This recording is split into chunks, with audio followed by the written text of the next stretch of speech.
Helicopter থেকেও রাফা শহরে গুলি চালাচ্ছে ইসরায়েলি বাহিনী। তাদের মরণাস্ত্রের আঘাতে ঝাঁঝরা হচ্ছে এক একটি আশ্রয় শিবির। এতে বাস্তুচ্যুত লাখ লাখ গাজাবাসীর মাথা গোজার ঠাইটুকুও যেন আর অবশিষ্ট নেই। খাদ্য আর ওষুধ সংকটে মানবিক বিপর্যয় পৌঁছেছে চরমে। তবুও শহরটিতে আক্রমণ জোরালো করছে ইসরায়েল। এরই মধ্যে গাজা মিশর সীমান্তে কৌশলগতভাবে গুরুত্বপূর্ণ ফিলাডেলফি করিডোরের নিয়ন্ত্রণ নেয়ার দাবি করছে ইসরায়েল। এর মধ্য দিয়ে প্রথমবারের মতো ফিলিস্তিনি ভূখণ্ডের পুরো স্থলসীমান্তের উপর কার্যকর কর্তৃত্ব প্রতিষ্ঠা করল দেশটি।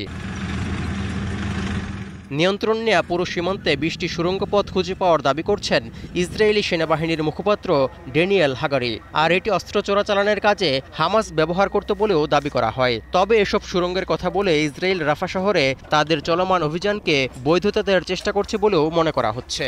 গরম গরম রুটি, সাথে সুজির হালুয়া, দুর্দান্ত জুটি। তবে জুটি জমাতে চাই তীর আটা ময়দার সুজি, কারণ তীর ছাড়া আমার চলেই না। הוא ניצל אותו ובנה את התשתיות האלה במרחק של עשרות מטרים בודדים מהגבול למצרים בכדי שאנחנו לא נתקוף אותם. זה היה בסמוך של בין 10 מטרים ל-40 מטרים מהגבול במיוחד.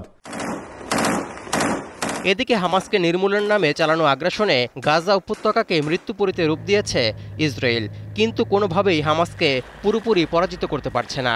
এই অবস্থায় মার্কিন পররাষ্ট্রমন্ত্রী হুঁশিয়ারি উচ্চারণ করে বলেছেন, যুদ্ধ শেষ হলে পরের দিন কি হবে সেই পরিকল্পনা না থাকলে যুদ্ধে জিততে পারবে না ইসরায়েল।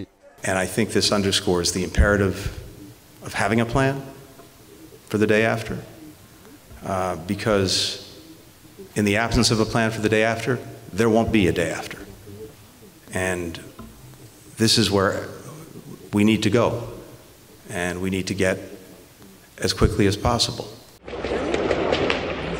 গাজা উপত্যকায় প্রায় ৮ মাসের যুদ্ধে ৩৬,০০০-এর বেশি ফিলিস্তিনি প্রাণ হারিয়েছেন।